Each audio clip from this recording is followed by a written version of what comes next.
ព្រះអាទិត្យរៀបនឹងអស្តង្គតបន្សល់ទុកនៅពន្លឺក្រហមព្រឿងលាយឡំនឹងពពកពណ៌ស្វាយនៅឯនាយជើងមេឃភូមិឋានរបស់អ្នកស្រុកដែលតាំងនៅក្បែរជើងភ្នំល្បែងមានជ័យ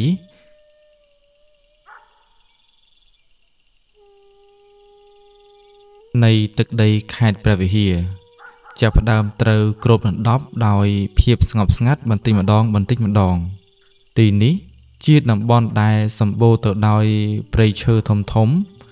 និងជ្រុះជ្រោងជ្រលងដងអូដែលនៅពេលថ្ងៃមានសម្រស់ស្រស់បំព្រងគួរឲ្យចង់គយគន់ប៉ុន្តែនៅពេលរាត្រីឈានចូលមកដល់គ្រប់យ៉ាងប្រែជាខុសប្លែកពីគ្នាស្រឡះខ្យល់ត្រជាក់ចាប់ផ្ដើមបក់បោកវូលាយឡំនឹងសំឡេងសត្វមៀមយំនិងស្លឹកឈើក៏គិតគ្នាបង្កើតបានជាបរិយាកាសមួយដ៏ព្រឺព្រួចដែលធ្វើឲ្យអ្នកដំណើរឬអ្នកភូមិមិនសូវហ៊ានចេញដើរផ្ដេសផ្ដាសនៅពេលយប់ឡើយនៅចំកណ្ដាលភូមិនោះមានភូមិគ្រឹះដ៏ធំស្កឹមស្កៃមួយសាងសង់ពីឈើប្រណិតដែលមើលទៅដាច់គេតែម្ដងនៅក្នុងភូមិទីនោះគឺជាលំនៅឋានរបស់លោកសេដ្ឋីណមដែលជាអ្នកមានស្រុកស្ដំនិងមានអំណាចឥទ្ធិពលជាងគេប្រចាំភូមិនេះលោកសេដ្ឋីមានភរិយាម្នាក់ដែលជាស្ត្រីមានចិត្តបុណ្យសប្បុរសតែងតែជួយយកអាសាអ្នកភូមិដែលខ្វះខាតនិងតែងតែទៅវត្តធ្វើបុណ្យសន្សំកុសលជានិច្ចចំណែកឯដំណក់ឈាមរបស់ពួកគាត់វិញគឺមានកូនស្រីតូចម្នាក់គត់មានឈ្មោះនារីមិនត្រឹមតែមានរូបសម្រស់ស្រស់សភាផូរផង់ដោយគំនូររូបទេវតានោះទេថែមទាំងមានកិរិយាមេយាទរៀបរយស្លូតបូតនិងចេះគោរពចាស់ទុំដែលធ្វើឲ្យកំឡោះក្នុងភូមិជាច្រើនលួចប្រតិព័ទ្ធស្នេហ៍លើរូបនាងមើលពីសម្បកក្រៅលោកសិទ្ធិណមជាមនុស្សមានអំណាចមានបរិវារឆ្វេងស្ដាំនិងមានឫកពីអង្អាចក្រអឺតក្រទមណាស់នៅពេលថ្ងៃប៉ុន្តែទោះបីជាគាត់មានមាសប្រាក់ហូរហៀចាយមិនអស់យ៉ាងណាក្តីក៏លោកសិទ្ធិមានចំណុចខ្សោយដ៏ធំមួយដែលតែងតែជាប្រធានបទធ្វើឲ្យអ្នកភូមិនិងអ្នកប្រកបបម្រើក្នុងផ្ទះលួចសឹបសៀវនិងលួចសើចំអកដោយស្ងាត់នោះគឺគាត់ខ្លាចខ្មោចដ៏ឆ្អឹងតែម្ដងឲ្យតែព្រះអាទិត្យលិចបាត់ពន្លឺភ្លាមលោកសិទ្ធិណមតែងតែបញ្ជាឲ្យអ្នកបម្រើអុជចង្គៀងឲ្យភ្លឺស្វាងពេញផ្ទះនិងបិទទ្វារបង្អួចចិត្តទាំងអស់មានយប់មួយខណៈដែលគាត់កំពុងអង្គុយផឹកទឹកតែនៅលើរានហាលស្រាប់តែមានខ្យល់បក់បោកខ្លាំងធ្វើឲ្យស្លឹកត្នោតក្រៀមមួយធ្លាក់មកប៉ះនឹងដំបូលសង្កសីលាន់សូរលឺព្រុងលេឡំជាមួយនឹងសំឡេងឆ្កែអ្នកភូមិលូអ៊ូវូពីចម្ងាយមកផងនោះគ្រាន់តែលឺស្នូរភ្លាមលោកសិទ្ធិណមភ័យបាត់ប្រលឹងពីខ្លួនដៃញ័រជ្រុះពេងទឹកតែបែកខ្ចាយហើយស្រែកច្រឡាំងកាំងប្រះយុចូលបន្ទប់ទាញមុងចូលសងំរំភួយចិត្តឈឹងតាំងពីក្បាលដល់ចុងជើងញ័រចំប្រប់ដោយកុនស័តត្រូវទឹកភ្លៀងទោះជាប្រពន្ធខំប្រាប់ថាគ្រាន់តែជាសម្លេងស្លឹកឈើនិងសម្លេងឆ្កែលូធម្មតាក៏ដោយក៏គាត់មិនព្រមចេញពីមុងតតែភ្លឺនេះហើយជាអត្តចរិតពិតរបស់លោកសិទ្ធិមានទ្រព្យតែខ្វះភាពក្លាហានក្នុងការប្រឈមមុខនឹងភាពងងឹតនិងរិទ្ធិកាលផ្ទុយស្រឡះពីភូមិគ្រឹះដ៏ស្កឹមស្កៃរបស់លោកសិទ្ធិណមនៅឯចុងភូមិឯណោះវិញមានខ្ទមស្លឹកទូចមួយរកេរកាក់ដែលជាជំរករបស់កំឡោះឈ្មោះសុកនិងតាចាស់ម្នាក់ដែលជាសាច់ញាតិចុងក្រោយរបស់គេសុកជាក្មេងកំព្រាឪពុកម្ដាយតាំងពីតូចធំនឹងក្តីឡើងក្រោយការថែរក្សារបស់តាចាស់ក្នុងភូមិគេជាយុវជនម្នាក់ដែលមានរូបរាងមាំមួនសម្បូរស្រអែមដោយសារការដុតកម្ដៅថ្ងៃតែមានសាច់ឈាមភ្លឺថ្លានិងមានស្នាមញញឹមពោពេញទៅដោយភាពស្មោះត្រង់ជារៀងរាល់ថ្ងៃសុកតែងតែក្រោកពីព្រលឹមស្រាងចុះធ្វើការងារស្រែចម្ការមិនដែលត្អូញត្អែពីភាពនឿយហត់ឡើយក្រៅពីការងារខ្លួនឯងសុកតែងតែលះបង់កម្លាំងកាយចិត្តយកអាសាអ្នកភូមិចិត្តខាងជានិច្ចទើបអ្នកណាក៏ស្រឡាញ់រាប់អានដែរ ទោះបីជាមើលតែសម្បកក្រៅសុកត្រឹមតែជាកសិករក្រីក្រម្នាក់តែគេមានអាចកំបាំងមួយដែលធ្វើឲ្យអ្នកភូមិភាគច្រើនមិនសូវដឹងនៅពេលដែលទំនេរពីការងារឬនៅថ្ងៃសិលសុកតែងតែលួចធ្វើដំណើរឡើងទៅលើភ្នំលបែងមានជ័យដ៏ជ្រៅនិងស្ងាត់ជ្រងំដើម្បីរៀនធម៌អាក្បួនដំរានិងវិជាការពីខ្លួនពីព្រះសង្ឃធុដងមួយអង្គដែលគង់តាំងសមាធិក្នុងរូងភ្នំតាមរយៈការព្រានប្រដៅរបស់ព្រះសង្ឃមួយអង្គនោះសុកទទួលបានមិនត្រឹមតែវិជាមន្តអាគមការពីខ្លួនកំចាត់អំពើអាក្រក់ប៉ុណ្ណោះទេថែមទាំងទទួលបានការអប់រំផ្លូវចិត្តយ៉ាងជ្រាលជ្រៅទៀតផងអត្តចរិតរបស់សុកគឺផ្ទុយស្រឡះពីលោកសេដ្ឋីដូចមេឃនឹងដីក្នុងពេលដែលលោកសេដ្ឋីខ្លាចខ្មោចសូម្បីតែសំលេងខ្យល់បក់សុកវិញអាចដើរកាត់ព្រៃស្ងាត់កណ្ដាលអាត្រៀតតែម្នាក់ឯងដោយគ្មានភាពញញើតសូម្បីតែបន្តិចគេមិនជឿលើអបិយជំនឿផ្ដេសផ្ដាសឬខ្លាចខ្មោចបិសាចដោយគ្មានហេតុផលឡើយព្រោះជាការជឿជាក់យ៉ាងមុតមមលើទ្រឹស្ដីកម្មផលនិងបុណ្យបាបសុកតែងតែគិតថាខ្មោចវិញ្ញាណគឺជាសពសត្វដែលវង្វេងក្នុងវាលវោហាសានត្រូវការសេចក្តីមេត្តានិងការឧទ្ទិសកុសលប៉ុណ្ណោះមិនមែនជាអ្វីដែលត្រូវរត់គេចដោយភាពភ័យខ្លាចឡើយយ៉ាងណាមិញភាពល្អបរិសុទ្ធនិងសេចក្តីក្លាហានរបស់សុកមិនដែលចូលកែវភ្នែកលោកសទ្ធិណមម្ដងណាឡើយរាល់ពេលដែលសុកដើរកាត់មុខភូមិគ្រឹះលោកសទ្ធិតែងតែសម្លឹងមើលគេដោយកន្ទុយភ្នែកនិងបញ្ចេញវាចាមើលងាយមើលថោកថាអាក្មេងសុកនេះវាគ្រាន់តែជាអាស្មុំក្រីក្រកំសត់កំរគ្មានទ្រព្យសំបីអ្វីតតែសោះគ្មានតម្លៃសំបីតែប៉ុនក្រចកដៃរាត្រីខែរនោចបានឈានចូលមកដល់ផ្ទៃមេឃងងឹតសុងរកមើលពន្លឺព្រះច័ន្ទសូម្បីតែបន្តិចក៏គ្មានឃើញត្រឹមតែពពកខ្មៅរសាត់បាត់ពន្លឺផ្កាយចិត្តឈឹងខ្យល់បក់ត្រជាក់ពីកំពូលភ្នំត្បែងមានជ័យបក់បោកមកប៉ះសាច់គូឲ្យព្រឺសម្បុរនៅយប់នោះភូមិគ្រឹះរបស់លោកសិទ្ធិដែលធ្លាប់តែអ៊ូអរបែរជាស្ងាត់ជ្រងំខុសពីធម្មតាសូម្បីតែសត្វចង្រិតក៏លែងហ៊ានយំលុះដល់ពាក់កណ្ដាលអាត្រៀតខណៈដែលអ្នករាល់គ្នាកំពុងលងលក់ក្នុងដំណេកយ៉ាងស្កប់ស្កល់ស្រាប់តែមានហេតុការណ៍ចម្លែកមួយបានកើតឡើងតុកតុកតុកសំឡេងគោះទ្វារឈើធំខាងមុខភូមិគ្រឹះបានពន្លឺឡើងយ៉ាងច្បាស់កណ្ដាលភាពស្ងាត់ជ្រងំសំឡេងគោះនោះមានចង្វាក់យឺតយឺតតែធ្ងន់ធ្ងរហាក់បីដូចជាគោះមានកំហឹងគុំគួនពីជាតិណាជាមួយគ្នានោះសត្វឆ្កែរាប់សិបក្បាលដែលលោកសេដ្ឋីចិញ្ចឹមយាមផ្ទះមិនបានព្រុសតតែសោះពួកវាបែរជាបញ្ចេញសំឡេងលូអ៊ូអ៊ូបន្លាយវែងវែងរួចយំងៅងៅនាំគ្នាខំកន្ទុយរត់ចូលពួនក្រោមកំណោអស់បាត់អស់អ្នកបំរើប្រុសម្នាក់ឈ្មោះអាម៉ៅដែលដេកយាមនៅក្បែរចិនដាបានស្ទុះងើបទាំងងងុយដើរទៅអឺតមើលតាមប្រហោងទ្វារគ្រាន់តែអឺតមើលភ្លាមរោមដៃរោមជើងរបស់អាម៉ៅក៏បោះស្រង់ព្រោះអ្វីដែលគេបានឃើញមិនមែនជាមនុស្សទេតែជាស្រមោលខ្មៅដ៏ធំមួយដែលមានកម្ពស់ស្មើនឹងស្មើដំបូលផ្ទះកំពុងឈរត្រឹងនៅមុខទ្វារភ្លាមនោះស្រមោលខ្មៅនោះក៏ប្រែជាមានសំឡេងយំសោកសឹបសួលលេឡំនឹងសំឡេងសើចក្អឹកយ៉ាងត្រហឹងអើងកងគួរឲ្យលុះប្រលឹងអាម៉ៅភ័យស្លន់ស្លោរហូតគាំងបេះដូងសន្លប់ស្ដុកស្ដឹងនៅនឹងកន្លែងសំឡេងយំសោកនឹងការស្រែកឆោឡោរបស់អ្នកបម្រើដតីទៀតដែលភ្ញាក់ដឹងខ្លួនបានអង្រួនភូមិគ្រឹះទាំងមូលឲ្យភ្ញាក់ផ្អើលចំណែកឯលោកសេដ្ឋីវិញគ្រាន់តែឮថាមានខ្មោចលងភ្លាមពោះវៀនពុះតាំងរបស់គាត់ហាក់ដូចជាចង់រមួលចូលគ្នាគាត់ស្ទុះចុះពីគ្រែរត់ទៅពួនក្រោមគ្រែទាំងញ័រខ្លួនចំប្រប់ដៃកាន់យ័ន្តណែនញើសត្រជាក់ហូរស្រាក់ស្រាក់ពេញខ្លួនសូម្បីតែប្រពន្ធហៅក៏មិនហ៊ានឆ្លើយ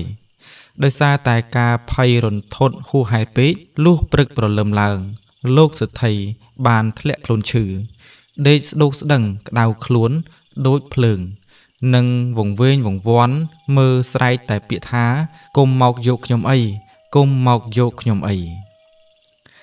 រឿងរ៉ាវដ៏គួរឲ្យរន្ធត់នៅយប់ខែរនោចនេះមិនអាចលាក់បាំងបានយូរឡើយត្រឹមតែមួយព្រឹកប៉ុណ្ណោះដំណឹងនេះបានសាយភាយរន្ទឺពេញភូមិជើងភ្នំត្បែងមានជ័យអ្នកភូមិម្នាក់ចាប់ផ្ដើមមានការផ្អើលឆោឡោខ្លះនិយាយតគ្នាពីមាត់មួយទៅមាត់មួយទៀតខ្លះទៀតថែមទាំងមិនហ៊ានដើរកាត់មុខផ្ទះភូមិគ្រឹះលោកសទ្ធីនាពេលយប់ទៀតផងភាពភ័យខ្លាចបានចូលមកគ្រប់ដណ្ដប់ទាំងគ្រួសារសេដ្ឋីនិងអ្នកភូមិទាំងមូលបង្កើតបានជាសំណួរដ៏ធំមួយថាតើស្រមោលខ្មៅនោះជាអ្វីឲ្យប្រកបហេតុអ្វីបានជាវាមកលងបន្លាចតែគ្រួសាររបស់លោកសទ្ធីណោមជំងឺភ័យខ្លាចរបស់លោកសទ្ធីណោមកាន់តែធ្ងន់ធ្ងរពីមួយថ្ងៃទៅមួយថ្ងៃដោយសារតែទ្រាំនឹងការរំខានពីរាត្រីការមិនបានព្រមទាំងចង់ឲ្យគ្រួសារបានសេចក្តីសុខឡើងវិញលោកសទ្ធីបានបញ្ជាឲ្យអ្នកបម្រើវិច្ចមាសប្រាក់និងទ្រព្យសម្បត្តិជាច្រើនថង់ធ្វើដំណើរទៅកន្លែងរកគ្រូមន្តអាគមគ្រូឃុំនិងគ្រូចាប់ខ្មោចល្បីឈ្មោះនៅតាមបណ្ដាញខេត្តឆ្ងាយឲ្យមកជួយបណ្ដេញខ្មោចបិសាចចេញពីភូមិគ្រឹះរបស់ខ្លួនដោយមិនស្ដាយប្រាក់កាសឡើយមិនយូរប៉ុន្មានគ្រូដែលមានសម្លៀកបំពាក់ប្លែកកាន់ឈើច្រត់ខ្សែសីមាយ័ន្តទូចធំនិងកណ្ដឹងបាននាំគ្នាមកប្រមូលផ្ដុំនៅភូមិគ្រឹះសេដ្ឋីជាហូរហែពួកគេម្នាក់សុទ្ធតែអួតអាងពីរិទ្ធអំណាចបារមីរៀងខ្លួនខ្លះថាសម្លាប់ខ្មោចមកច្រើនរាប់មិនអស់ខ្លះថាអួតថាចេះមន្តអាគមហាវខ្យល់ហាវភ្លៀងគ្រូទាំងនោះបានទាមទារឲ្យលោកសេដ្ឋីរៀបចំរោងពិធីធំដុំកាប់ជ្រូកកាប់មាន់សែនព្រេននិងទាមទារផឹកស្រាស្រវឹងធ្លាក់ភ្នែកតាំងពីព្រលឹមតម្រាំដល់ពេលយប់លុះវេលារំលងអាត្រៀតឈានចូលមកដល់គ្រូមន្តអាគមទាំងនោះកំពុងអង្គុយសូត្រធម៌ក្តែងបញ្ជាន់រូបអួតបារមីនិងបាច់អង្គរស័ក្តិសិទ្ធិជុំវិញរោងពិធីស្រាប់តែខ្យល់ត្រជាក់សាយភាយនិងក្លិនស្អុយរលួយបានបក់ពួយយ៉ាងខ្លាំងរំលើងទាំងរោងពិធីដួលរលំស្រមោលខ្មៅដ៏ធំសម្បើមដែលធ្លាប់លេចមុខកាលពីយប់មុនបានបង្ហាញរាងកាយសារជាថ្មីព្រមទាំងបញ្ចេញសម្លេងក្រហឹមនិងសាច់កក្អឹកយ៉ាងកងរំពងធ្វើឲ្យញ័ររំជួយដល់កម្រាលដីគ្រូដែលអួតថាពូកែស័ក្តិសិទ្ធិទាំងប៉ុន្មានគ្រាន់តែឃើញវិញ្ញាណនោះលេចរូបរាងពិតប្រាកដនិងបញ្ចេញរិទ្ធគួរឲ្យរន្ធត់ភ្លាមក៏ភ័យលុះប្រលឹងហោះចោលខ្សែសីមានិងអាវមន្តអាគមរាយប៉ាយពេញដីពួកគេមិនបានទៅជួយឲ្យសេដ្ឋីទេគឺនាំគ្នារត់ជន់ជើងគ្នាបាតជើងសព្រាតរត់ចោលទាំងស្បែកជើងគ្មានសល់ម្នាក់ឡើយអ្នកខ្លះរត់បុកសសរផ្ទះអ្នកខ្លះលោតផ្លោះរបងមុតបន្លារហែកខោអាវបន្សល់ទុកឲ្យក្រុមគ្រួសារសេដ្ឋីរងគ្រោះតែម្នាក់ឯងក្នុងភាពងងឹតស្ថានភាពបានប្រែពីភាពចលាចលទៅជាសោកនាដកម្មដ៏ធ្ងន់ធ្ងរស្រមោលខ្មៅនោះមិនបានតាមយីគ្រូคล้ายទាំងនោះទេតែវាបានហោះសម្ដៅផ្លេតចូលទៅក្នុងបន្ទប់របស់នារីដែលជាកូនស្រីបណ្ដូលចិត្តតែមួយគត់របស់លោកសេដ្ឋីមួយសន្ទុះក្រោយមកសំឡេងស្រែកយំយ៉ាងឈឺចាប់របស់នារីក៏ចាប់ផ្ដើមបន្លឺឡើងរួចក៏ស្ងាត់ឈឹងទៅវិញពេលប្រពន្ធលោកសេដ្ឋីនិងអ្នកបម្រើវាយបំបែកទ្វារចូលទៅគេឃើញនារីដេកសន្លប់ស្ដុកស្ដឹងនៅលើគ្រែសម្បូរប្រែជាស្លេកស្លាំងខ្លួនប្រាណត្រជាក់ចុងដៃចុងជើងហាក់ដូចជាមនុស្សគ្មានវិញ្ញាណក្នុងខ្លួនលោកសេដ្ឋីណោមដែលកំពុងឈឺផងគ្រាន់តែឃើញកូនស្រីជាទីស្រឡាញ់ធ្លាក់ក្នុងស្ថានភាពនេះក៏យំសោកបោកខ្លួនរហូតកាំងបេះដូងសន្លប់បាត់ស្មារតីតាមកូនស្រីទៅម្នាក់ទៀតវិបត្តិនឹងក្តីអស់សង្ឃឹមដ៏ធំបំផុតបានធ្លាក់មកគ្រប់ដណ្ដប់លើភូមិគ្រឹះដ៏ស្កឹមស្កៃនេះទាំងស្រុងដោយពុំមានអ្នកណាអាចជួយសង្គ្រោះបានឡើយបរិយាកាសនៅក្នុងភូមិគ្រឹះដ៏ធំស្កឹមស្កៃពេលនេះពោពេញទៅដោយសេចក្តីអស់សង្ឃឹមនិងសម្រែកយំសោកបោកខ្លួនរបស់ភរិយាលោកសេដ្ឋីនារីនៅតែដេកសន្លប់ស្ដុកស្ដឹងនៅលើគ្រែគ្មានសញ្ញាណាមួយបង្ហាញថានាងនឹងដឹងខ្លួនវិញឡើយចំណែកឯលោកសេដ្ឋីណោមក៏ទើបតែដឹងស្មារតីវិញទាំងរាងកាយទ្រុឌទ្រោម នឹងភ័យរន្ធត់នៅឡើយនៅពេលថ្ងៃរៀបនឹងលិចអ្នកភូមិនិងចាស់ទុំមួយចំនួនដែលដឹងដំណឹងបាននាំគ្នាចូលមកសួរសុខទុក្ខដោយក្តីអាណិតអាសូរដោយឃើញស្ថានភាពគ្រួសារសេដ្ឋីធ្លាក់ដល់ចំណុចសូន្យចាស់ទុំម្នាក់ក្នុងភូមិបានសម្រេចចិត្តនិយាយបំបែកភាពស្ងប់ស្ងាត់លោកសេដ្ឋីលោកជំទាវគ្រូមុនអាគមល្បីមកពីឆ្ងាយរត់ចោលយើងអស់ហើយតែយើងនៅសល់ក្តីសង្ឃឹមចុងក្រោយមួយទៀតនៅក្នុងភូមិនេះគឺក្មួយសុកទោះជាក្មេងក្រីក្រមែនតែវាជាមនុស្សមានសីលធម៌បរិសុទ្ធហើយធ្លាប់រៀនសូត្រធម៌អាចកំបាំងវិជាស័ក្តិសិទ្ធិពីព្រះសង្ឃធុដងនៅលើកំពូលភ្នំត្បែងមានជ័យមានតែវាទេដែលអាចជួយយើងបានគ្រាន់តែលើកឈ្មោះសុកភ្លាមលោកសេដ្ឋីភ្ញាក់ព្រឺតហាក់ដូចជាមានរន្ទះបាញ់ចំកណ្ដាលដើមទ្រូងរូបភាពពីអតីតកាលបានផុសឡើងក្នុងខួរក្បាលរបស់គាត់និងជារូបភាពដែលគាត់តែងតែចង្អុលមុខជេរប្រមាថនិងមើលងាយសុកថាជាក្មេងអនាថាគ្មានតម្លៃនិងជាមនុស្សរើសអាចគោកិត្តិយសនិងភាពក្រអឺតក្រទមជាសេដ្ឋីបានធ្វើឲ្យគាត់ស្ទាក់ស្ទើរក្នុងចិត្តយ៉ាងខ្លាំងតើឲ្យគាត់បន្ទាបខ្លួនទៅសំពះសុំអង្វរក្មេងដែលខ្លួនធ្លាប់មើលងាយយ៉ាងដូចម្ដេចទៅប៉ុន្តែពេលក្រឡេកទៅមើលមុខនារីដែលជាកូនស្រីបណ្ដូលចិត្តពេលដេកដកដង្ហើមចង្រិតនៅលើគ្រែទឹកភ្នែកជាឪពុកក៏ហូរស្រាក់ចុះមកសេចក្តីស្រឡាញ់ចំពោះកូនស្រីមានទំហំធំធេងជាងអំនួតនិងកិត្តិយសคล้ายៗរបស់គាត់យប់កាន់តែងងឹតទោះបីជាគាត់ខ្លាចខ្មោចដល់ឆ្អឹងក៏ដោយក៏ពេលនេះលោកសេដ្ឋីណោមហ៊ានប្រថុយជីវិតគាត់បានចាប់យកចង្កៀងប្រេងកាតចុះពីលើផ្ទះទាំងយប់ងងឹតស្លុបដោយមានភរិយានិងអ្នកបម្រើ2នាក់ដើរអមជាមួយសម្ដៅទៅកាន់ចុងភូមិដែលជាទីតាំងខ្ទមរខិរខៈរបស់សុករាល់ចំហៀនដែលបោះទៅមុខគាត់ចេះតែក្រឡេកមើលឆ្វេងមើលស្ដាំទាំងភ័យខ្លាចតែបេះដូងនៅតែដាច់អហង្ការថាត្រូវតែទៅដល់នៅពេលទៅដល់ខ្ទមទូចនោះសុកកំពុងអង្គុយសមាធិនៅមុខរានទេវតាទូចមួយគ្រាន់តែសុកបើកភ្នែកឡើងគេស្រឡាំងកាំងពេលឃើញលោកសេដ្ឋីដ៏មានអំណាចមកឈរនៅមុខខ្ទមខ្លួនទាំងយប់អាធ្រាត្រមិនបងអង្គយូរលោកសេដ្ឋីណោមបានទម្លាក់ចោលនៅភាពក្រអឺតក្រទមទាំងស្រុងគាត់ទម្លាក់ខ្លួនលូតជង្គង់ចុះផ្ទាល់ដីលើកដៃសំពះយុវជនក្រីក្រដែលធ្លាប់ជន់ឈ្លីដោយទឹកភ្នែករមៀលចុះមកក្មួយសុកពូសុំទោសរកទង្វើអាក្រក់និងពាក្យសម្ដីមើងងាយដែលពូធ្លាប់មានចំពោះក្មួយកន្លងមកពេលនេះពូទទួលកម្មហើយសូមក្មួយជួយសង្គ្រោះកូនស្រីពូផងទៅនាងមិនដឹងអីទេបើក្មួយអាចជួយនាងបានទោះក្មួយទាមទារទ្រព្យសម្បត្តិពាក់កណ្ដាល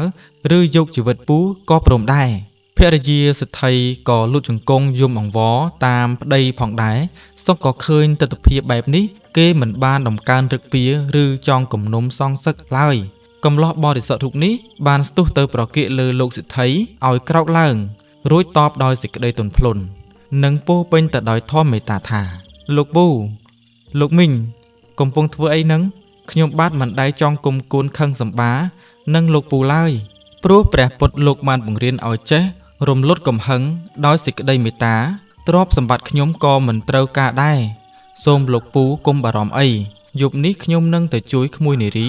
និងដោះស្រាយរឿងអាត់កំបាំងមួយនេះឲ្យដល់ទីបញ្ចប់ពន្លឺនៃសេចក្តីសង្ឃឹម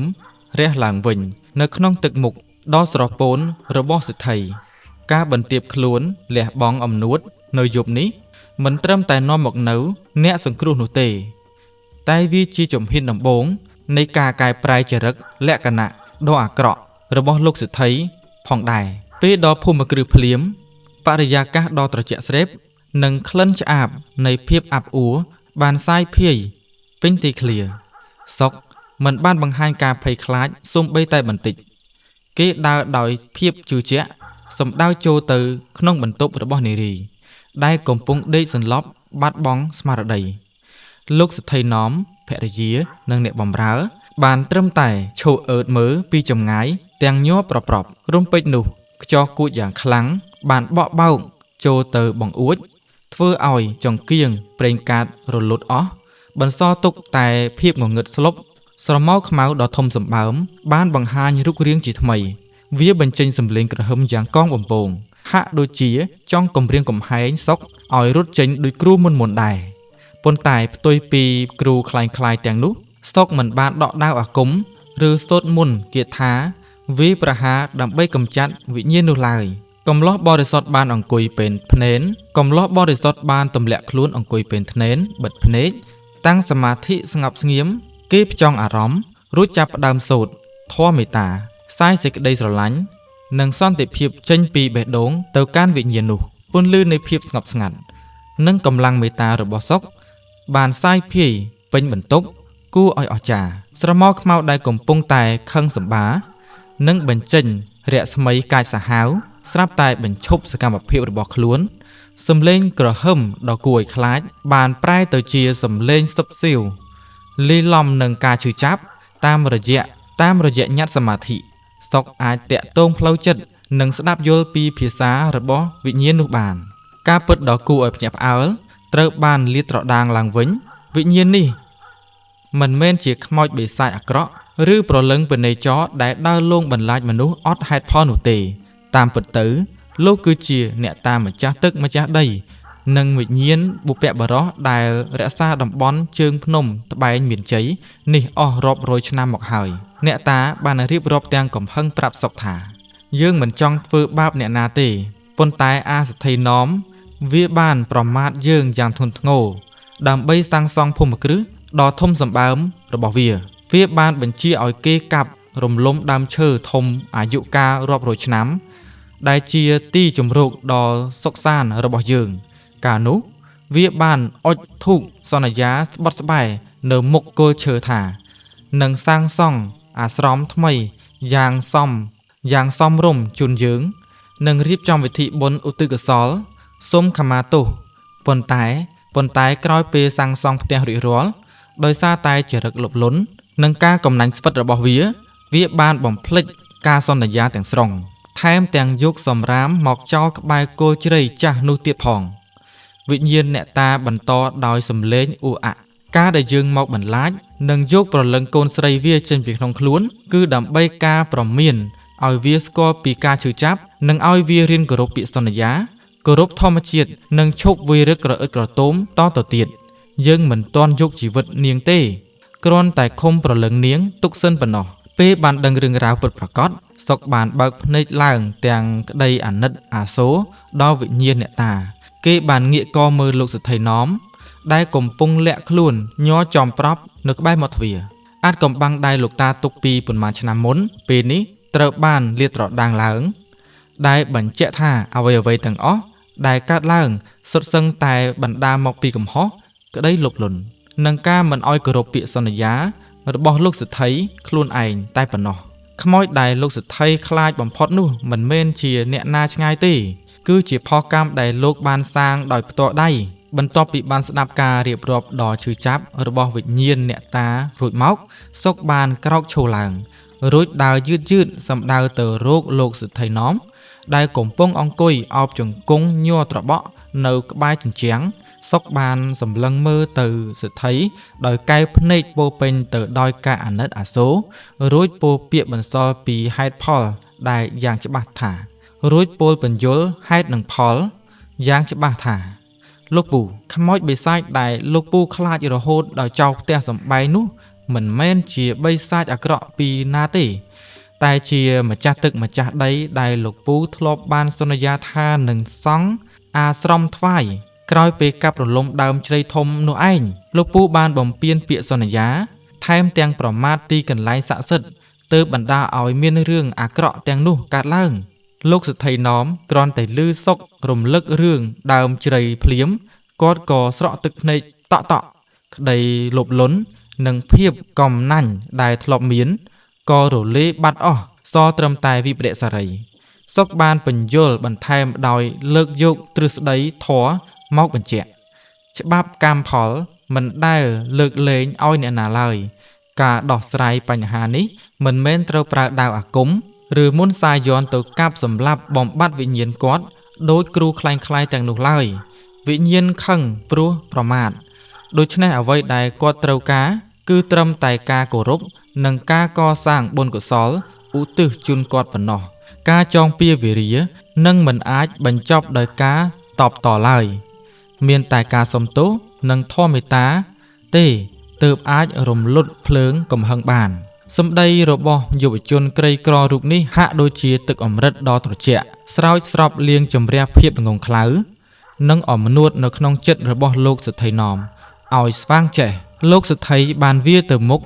លើកដៃសំពះឡើងលើអាកាសទាំងទឹកភ្នែកហូររហាមរួមពោលពាក្យសច្ចាដោយស្មោះត្រង់ថាលោកម្ចាស់ទឹកម្ចាស់ដីខ្ញុំបាទណោមពិតជាដឹងកំហុសហើយ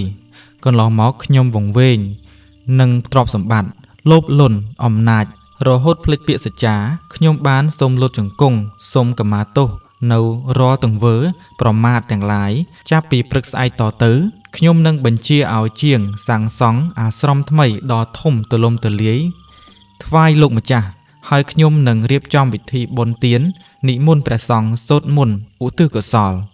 ព្រមទាំងយកទ្រព្យសម្បត្តិនិងសម្លៀកបំពាក់និងស្បៀងអាហាររបស់ខ្ញុំពាក់កណ្ដាលទៅចែកដល់អ្នកក្រីក្រនិងចាស់ជរាក្នុងភូមិទាំងអស់ដើម្បីជាការដឹងកំហុស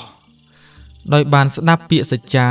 ប្រណិតធានយ៉ាងស្មោះស្ម័គ្រចេញពីក្រអៅបេះដូងរបស់លោកសិទ្ធិបូករួមជាមួយនឹងអំណាចធម៌មេត្តាដ៏បរិសុទ្ធរបស់សពផងនោះស្រមោលខ្មៅដ៏គួរឲ្យខ្លាចនោះក៏ចាប់ផ្ដើមប្រែប្រួលសន្តានសំឡេងក្រហឹមបានបាត់ទៅវិញជំនួសមកនៅខ្យល់បក់ត្រជាក់ស្រិបបង្ហាញពីការយល់ព្រមទទួលយកការសុំទោសនិងអនុមោទនាត្រេកអរនិងបុណ្យកុសលដែលសិទ្ធិនឹងធ្វើត្រឹមតែមួយប្រព្រឹត្តភ្នែកស្រមោលនោះបានរសាត់បាត់ទៅក្នុងភាពងងឹតយ៉ាងស្ងប់ស្ងាត់រំពេចនោះអ្វីដែលគួរឲ្យអស្ចារ្យបំផុតបានកាត់ឡើងលោកពុកអ្នកម៉ែសំឡេងដ៏ស្រទន់និងសោយបានពន្លឺឡើងពីលើគ្រែនារីដែលបានដេកសន្លប់ស្ដុកស្ដឹងអស់រយៈពេលច្រើនថ្ងៃបានបើកភ្នែកឡើងបន្តិចម្ដងសម្បុរស្បែកដែលធ្លាប់តែស្លេកស្លាំងក៏ប្រែមកមានឈាមរត់ក្រហមព្រឿងឡើងវិញលោកសិទ្ធិណោមនិងភរិយាស្ទុះទៅអោបកូនស្រីទាំងក្តីរំភើបអររហូតទប់ទឹកភ្នែកមិនបានពន្លឺនៃសេចក្តីសង្ឃឹមនិងសន្តិភាពបានវិលមកគ្រប់ដណ្ដប់ភូមិគ្រឹះនេះជាថ្មីម្ដងទៀតក្រោមការជួយសង្គ្រោះប្រកបដោយគតិបណ្ឌិតនិងព្រះធម៌របស់កំឡោះសុកពន្លឺព្រះអាទិត្យនាពេលព្រឹកព្រលឹមបានរះផុតឡើងបន្តិចម្ដងពីក្រោយខ្នងភ្នំត្បែងមានជ័យបញ្ចេញរស្មីពណ៌មាសចាំងជះលើភូមិឋានទាំងមូលសំឡេងសត្វបក្សាបក្សីយំខ្ញៀវខ្ញាប្រឡែងគ្នាលេងតាមមេឃឈើហាក់ដូចជាកំពុងអបអរចំពោះព្រឹកថ្មីដ៏ស្រស់បំព្រងភូមិគ្រឹះរបស់លោកសិទ្ធិណោមដែលធ្លាប់តែត្រូវគ្រប់ដណ្ដប់ដោយភាពអាប់អួរនិងភាពភ័យរន្ធត់ក៏បានប្រែមកជាភ្លឺស្រឡះនិងពោពេញទៅដោយភាពកក់ក្ដៅឡើងវិញព្រឹកនេះអ្វីគ្រប់យ៉ាងបានផ្លាស់ប្ដូរជាវិជ្ជមានលោកសិទ្ធិណោមមិនបានកិច្ចវេះឬភ្លេចនៅពាក្យសច្ចារបស់ខ្លួនឡើយព្រឹកព្រលឹមស្រាងភ្លាមគាត់បានចាប់ចែងបញ្ជាឲ្យជាងឈើចំណានប្រចាំភូមិចាប់ផ្ដើមសាងសង់អាស្រមថ្មីដ៏ស្រស់ស្អាតនិងធំទូលាយនៅក្រោមដើមឈើធំមួយក្បែរផ្ទះដើម្បីឧទ្ទិសថ្វាយដល់ម្ចាស់ទឹកម្ចាស់ដីក្នុងពេលជាមួយគ្នានោះគាត់និងភរិយាព្រមទាំងនារីដែលទើបតែជាសះស្បើយបាននាំគ្នារៀបចំចង្ហាន់យ៉ាងកក្រឹកកក្រែងនិមន្តព្រះសង្ឃមកសូត្រមន្តរំដោះគ្រោះនិងប្រារព្ធពិធីចែកទានយ៉ាងធំដល់អ្នកក្រីក្រចាស់ជរានិងកុមារកំព្រាក្នុងភូមិទាំងអស់ដោយមិនមានសេះសល់ម្នាក់ណាឡើយឆ្លងកាត់ហេតុការណ៍ដ៏រន្ធត់នេះលោកសិទ្ធិណោមបានផ្លាស់ប្ដូរចរិតលក្ខណៈពីមនុស្សម្នាក់ទៅជាមនុស្សម្នាក់ទៀតដូចមេឃនឹងដីជំងឺខ្លាចខ្មោចដោយឆ្អឹងដោយគ្មានហេតុផលរបស់គាត់ក៏បានរលាយបាត់ស្រមោលតាំងពីយប់នោះមកម្លេះគាត់បានយល់ច្បាស់ណាស់ថាខ្មោចដែលគួរឲ្យខ្លាចបំផុតនោះមិនមែនជាវិញ្ញាណនៅខាងក្រៅនោះឡើយតែវាគឺជាកំហុសការលោភលន់និងការមិនរក្សាសច្ចៈដែលលាក់ខ្លួននៅក្នុងចិត្តនិងបេះដូងរបស់មនុស្សកាលណាមនុស្សយើងបរិសុទ្ធមិនបានសាងបាបនិងចេះចែករំលែកក្តីមេត្តានោះសេចក្តីសុខផ្លូវចិត្តនឹងកើតមានដោយឯងហើយភាពភ័យខ្លាចក៏លែងមានអំណាចមកគ្រប់គ្រងយើងបានទៀតដែរនៅចំពោះមុខអ្នកស្រុកភូមិរាប់រយនាក់ដែលបានទទួលអំណោយលោកសិទ្ធិបានដើរទៅចាប់ដៃសុកយ៉ាងស្អិតរមួតរួចប្រកាសឡើងដោយសំឡេងក្តុកក្តួលនិងស្មោះត្រង់ថាកន្លងមកខ្ញុំមានភ្នែកតែគ្មានប្រស្រី វាតម្លៃមនុស្សតែលើសម្បកក្រៅនិងទ្រព្យសម្បត្តិប៉ុន្តែថ្ងៃនេះខ្ញុំបានភ្លឺភ្នែកហើយក្មួយសុកនេះហើយដែលជាមនុស្សមានតម្លៃពិតប្រាកដជាគ្រូពេទ្យព្យាបាលទាំងជំងឺកាយនិងជំងឺចិត្តរបស់គ្រួសារខ្ញុំគុណធម៌សិលធម៌និងវិជ្ជាដ៏បរិសុទ្ធរបស់គេមានតម្លៃលើសពីមាសប្រាក់រាប់ម៉ឺនតម្លឹងរបស់ខ្ញុំទៀតពាក្យសម្ដីរបស់លោកសិទ្ធិបានធ្វើឲ្យអ្នកភូមិទះដៃអបអរសាទរកងរំពងសុកគ្រាន់តែលឺញញឹមដោយភាពសុភាពរាបសារ